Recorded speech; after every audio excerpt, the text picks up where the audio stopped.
নতুন একটা সূর্য দেখে মনটা অনেক বেশি ভালো হয়ে গেল। নতুন সূর্য পেলাম, নতুন একটা দিন পেলাম, নতুন একটা সকাল পেলাম। আলহামদুলিল্লাহ। আমার প্রিয় ভিউয়ার্স, আসসালামু আলাইকুম। কেমন আছেন আপনারা সবাই? আশা করি মহান আল্লাহ তাআলার রহমতে আপনারা সবাই ভালো আছেন। আলহামদুলিল্লাহ, আমিও ভালো আছি। ব্লগস বাই চুমকি রান্নাঘরের আরও একটা নতুন ভিডিও নিয়ে আপনাদের মাঝে হাজির হয়ে গেলাম। কারণ ব্লগস বাই চুমকি রান্নাঘর তো আপনাদেরকে নিয়েই। তো এটা হচ্ছে অনেক আগের ভিডিও, মানে আপনাদের সাথে আমি শেয়ার করেছি যে আমি আসলে রেগুলারিটি মেনটেন করতে পারছি না, অনেক দিন পরে পরে ভিডিও দিচ্ছি।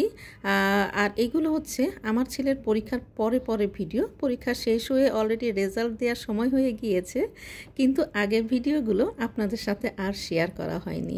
তো সেখান থেকেই কিছু কিছু নিয়ে নিয়ে আজকে শেয়ার করছি।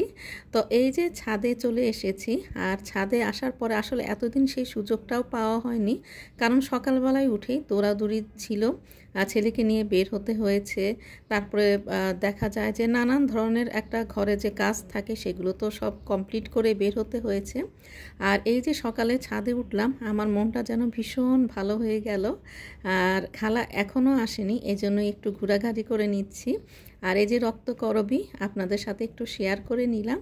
আর এই যে টুকিটাকি অনেকগুলো গাছ আছে যেগুলো অনেক দিন আমি এগুলো কোনো যত্নই করতে পারিনি।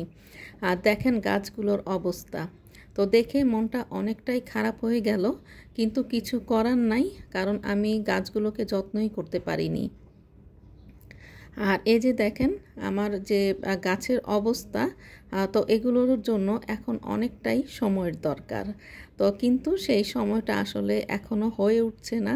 তো সকালবেলায় উঠে যখন ছাদে আসলাম অনেক বেশি ভালো লাগছিল, কিন্তু যখন মাথায় চাপটা দিয়ে উঠলো যে এখনও অনেকগুলো কাজ, মানে কোনটা রেখে কোনটা করব, তো প্রতিটা দিন যেন দৌড়ে পালাচ্ছে, কিন্তু কাজই শেষ করতে পারছি না।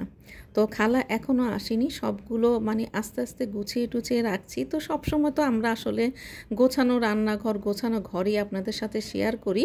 তো গোছানোর আগের দৃশ্যটা কেমন হয় সেটাই আপনাদের সাথে আজকে শেয়ার করলাম।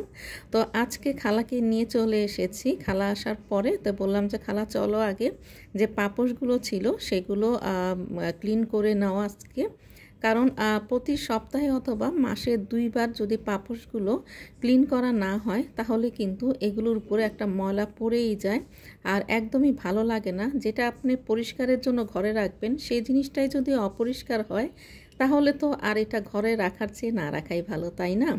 তো এই যে বললাম যে ব্যস্ততার কারণে আসলে এগুলো করা হয়নি, কারণ যখন ছেলেকে নিয়ে বাসায় আসতাম তখন প্রায় 2:30-3টা বেজে যেত। তো তখন তো আর করা সম্ভব না, তখন খালাকে বলে দিয়েছিলাম যে দুপুরে আসতে, কারণ সকালবেলা যেহেতু আমরা সবাই বের হয়ে যাই, মেয়েও চলে যায় আর আমরাও বের হয়ে যাই, বাসায় কেউই থাকে না। তো তারপরে এই যে এগুলো আস্তে আস্তে খালাকে দিয়ে সব ক্লিন করে রাখছি। ওই যে বলে না যে জমানো কাজ অনেক দেরিতে হয়। তো এই যে এগুলোর উপরে এতটাই ময়লা পড়ে গিয়েছিল যে এগুলো ক্লিন করতে অনেকটাই সময় লেগেছে। এই যে নতুন অতিথিকে দেখতে পাচ্ছেন, সে আমার জন্য বসে আছে। আমি যখন যাব সে যাবে, আমি দাঁড়িয়ে থাকলে সে দাঁড়িয়ে থাকবে। আমি আসলে জানি না বিড়ালটা কোথা থেকে এসেছে। তো ইদানিং প্রায় দেখছি যে সে ঘরের সামনে এসে ডাকাডাকি করে, শুধু আমার ঘরে না সবার ঘরের সামনেই ডাকাডাকি করে। আর এই যে যখন যাব তখন কিন্তু সে আমার আগে আগে দৌড়াবে, আর আমি যদি দাঁড়াই সেও থমকে দাঁড়াবে। তো বলে না যে মায়ার কোনো শেষ নেই, সেটা যার মধ্যেই হোক, মায়া তো মায়াই, তাই না? আসলে আমার কাছে কি মনে হয় জানেন, মমতার ক্ষুধা খাবারের চাইতেও বেশি। একটা মানুষ কিন্তু একটু মায়ার কাঙ্গাল, একটু মমতার কাঙ্গাল। তো ভিডিও শেষ পর্যায়ে চলে এসেছি। আমার আজকের এই ছোট্ট ভিডিওটা আপনাদের কেমন লেগেছে অবশ্যই কমেন্টের মাধ্যমে জানাবেন। আর আমার ভিডিওটা ভালো লেগে থাকলে একটু পাশে থেকে যাবেন, একটা লাইক দিয়ে শেয়ার করে আমাকে একটু এগিয়ে নিতে একটু হেল্প করবেন। আর আপনারা আছেন বলেই তো আমার এই ব্লগস বাই চুমকি রান্নাঘর। আর এই যে আমার নতুন অতিথি, সে যেন আমার সাথেই তাকে নামতে হবে, আমার যেন সে পিছুই ছাড়বে না। তো সবাই ভালো থাকবেন, সুস্থ থাকবেন। আল্লাহ হাফেজ।